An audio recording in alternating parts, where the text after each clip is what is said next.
Welcome to Uncle's channel. Thanks for watching today, and let's continue our journey to finish every single Game Boy Color game. Today focus on a game called Solar Striker for the original Game Boy. Now it's a pretty classic arcadey top-down space shooter of a game, but at the same time it does have some really interesting enemies, some really cool landscapes, some amazing music as you're going, but my lord, is this game difficult. Like the first few levels, not too bad, but by the time you get to the end of the game, because there are no continues, it's a pretty torturous game to actually finish here. But does that ruin a game, or does that just simply make the game last a little bit longer or stand the test of time? We'll find out in our review today. Now, Solar Striker did get moved up in our queue a little bit because Pat Boy 2 requested on my earlier videos, so naturally moves up in the queue. If there's a game that you want to see me cover sooner or later, let me know the name of the game in the comments down below. And just like Solar Striker, I'll move it right on up. Now, I always like to start the videos up looking at the box art for the game first, and the box art for Solar Striker like sums the game up literally perfectly here, because you have your main spaceship right there in the center, which is what you play as. You can shoot out a variety of different weapons here: laser, phasers, photon, rockets. I mean, it sums it up right there on the cover of the box here. And you can even see you're shooting out 3 laser beams, which you do quite often throughout the game with your power-ups that you get. You are attacking what's called the Turin aliens, T-U-R-I-N.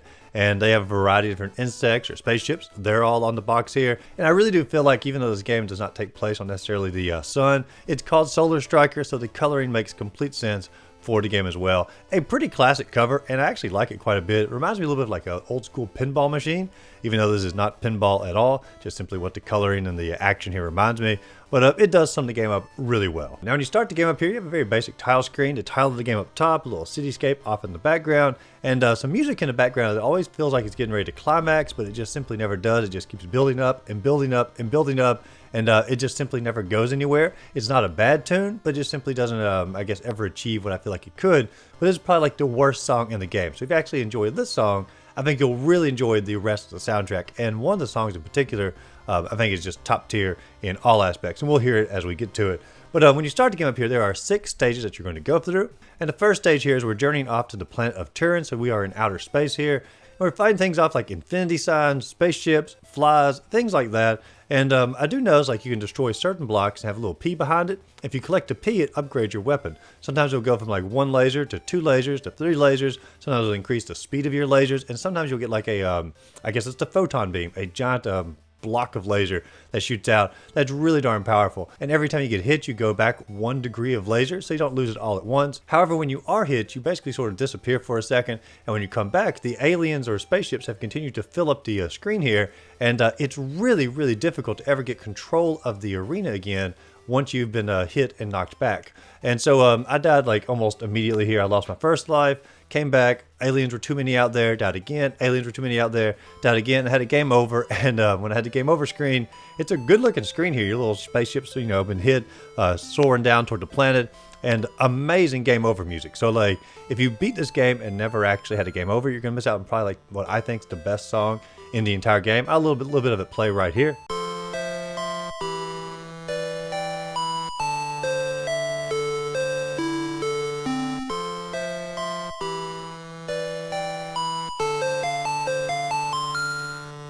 So even when you die, like, it's a little bit of a reward because you do have one of the best songs inside the game.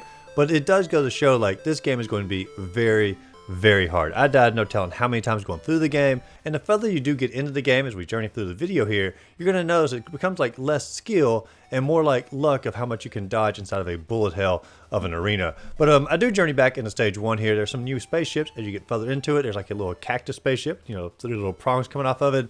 You also have like the traditional old school UFO saucers that you see like in the old, you know, alien movies from like 1950s or 1960s, whichever decade had all the alien movies and whatnot. And then you finally get to the first boss of the game, which would be like a giant mech warrior. No, it's not an actual mech warrior from the game series, just simply what it reminds me of. And the boss itself really isn't too bad. But the first level, like the more you play it, you know, obviously the better you get at it, which is true of like any video game. But it does go to show like this game is going to be one you have to play multiple times through in order to actually master a stage. And it really does suck that there's not like a continue that you can do. But obviously the more times you die, the more times you're going to end up playing the early stages, and the easier they are going to get. Now in stage 2, we are descending closer to the planet of Turin. We're in the lower atmosphere. And with this, you can actually see the clouds and such hovering above the planet. And there are some new spaceships we're going to fight off, like these little drones that almost look like spiders, but really cool looking little drones with little pinchers coming out. We also have a lot of jets they're going to fight off, and there's obviously some repeating enemies from the first level, but for the most part, the gameplay is pretty much identical to the first stage. There's nothing to really shake it up too much. Most of the attacks are pretty similar, and you continue to upgrade your weapon. Get 3 shots, get rapid fire. I don't get any of the photon lasers just yet. I'll get those a little bit later in the game. And when you get to the final boss of stage 2, it's a huge jet, which makes complete sense because the jets were a common enemy in this stage, and you are journeying down to the lower atmosphere in the clouds, which is where jets would be. And the jet itself is not too bad of a boss, but it does shoot out these giant, I guess, spheres of bullets at you. They're a little bit easier to dodge. I'd actually say it might be a little bit easier than the Mech Warrior boss. But still, the boss here, not too bad. The bosses are going to get really hard in a second, but at the moment anyway, the stages are harder than the bosses. Now in stage 3, we're coming closer to the planet of Turin. We're actually just above the surface here. We can see the houses, the roadways, the trees, and our enemies aren't so much as going to be like jets and whatnot. They're going to be more of like tanks on the ground, or like little vehicles that are attacking you, or like little trucks with machine guns on the back. And for the most part, the tanks are definitely the hardest ones to take out. They take a ton of shots to actually destroy. Also, the little trucks, the machine gun, it shoots like a straight laser right at you, or just simply straight forward. These take several hits as well. So the enemies are getting harder, but at the same time, like the attacks are still fairly predictable. And when you get to the boss here, it's just simply a giant tank that's going to be shooting out those same lasers that we saw earlier, as well as just simply several little smaller bullets at you. Not too bad of a boss, but still, you know, the difficulty is ramping up. Now in stage 4, we're continuing along the surface of the planet of Turin, and we're now in like, I guess, like the Grand Canyon of that planet. And they're still going to get more like jets and things like that as far as your enemies. But we do get one brand new enemy, which is like a 4-sided or a shield protected enemy. And so it has like 4 different parts. You have to destroy a part in order to open up so you can actually attack the core. And they do sort of separate it a few times and rotate around, so you can't always, you know, shoot the exact same spot. But once it opens up, it's really easy to get several shots into the core, and pretty easy boss to take out. But at the same time, they are working really hard to mix all of the enemies up for every single level. Like I said, some enemies repeat, but there's always a fresh enemy or a fresh crew of enemies you're going to fight off in every single level. Now the boss for stage 4 is going to be like a giant satellite here, and this is a true bullet hell of a boss. Like there are little bullets constantly flying at you from all directions, and I can't imagine anyone actually beating this boss without dying at least one time. It really does feel like it's almost luck if you can actually dodge all of the little bullets that are coming at you. A fairly tough boss here, and not really my favorite one either. Now in stage 5, we've journeyed into one of the bases on the planet of Turin, and they really do just simply throw every type of enemy at you for this particular level. Like, let me look over here. We have these giant fireballs that are coming flying down the screen. We have these giant alien bees or alien flies that are going to be coming at you. We have what I'm going to deem a ink cartridge enemy, because it looks like 4 ink cartridges all together, and they can sort of separate and attack you all separately and then come back together. We also have a new type of fly, the mayfly enemy is what I'm going to call it, as well as a telephone enemy. And I am very much aware it's not actually what the enemies are, just simply what they remind me of. But it just goes to show they are really trying their hardest to basically mix the enemies up as much as possible as you're journeying through this game. And when you get to the boss of stage 5, it's basically a giant wall of guns, or a giant wall of cannons, and it's shooting out multiple different types of bullets at you, and bullets are just simply flying every which way.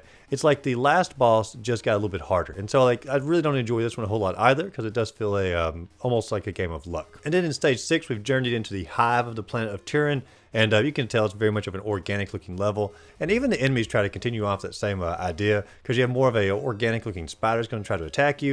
You have this little Venus flytrap looking enemy that's going to try to separate and sort of eat you a little bit as you go. And so really interesting enemies that they've thrown at you here. But the further you get into the depth of the planet, they begin to recycle all the enemies throughout the game. It's almost like a wave of them. So it's like a greatest hits of the entire game building up to the final boss. And this final level definitely does that. And when you do get to the final boss here, it's basically a giant fly head in the top center, and then it's 4 brains around the outside. And the brains can shoot like little bullets at you, and the fly can attack you as well. And so it's another bullet hell level, but it doesn't seem anywhere near as difficult as the last 2 bosses.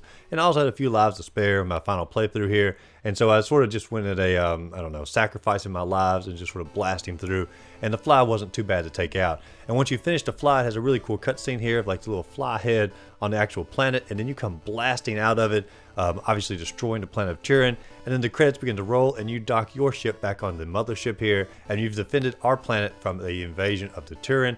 Even though I'm not really sure if the Turin even wanted to attack us, I think it was more like an offensive battle, but I'm not really sure about that because the game didn't have any story like inside the game itself. I'm just gathering all this from the back of the box and the manual.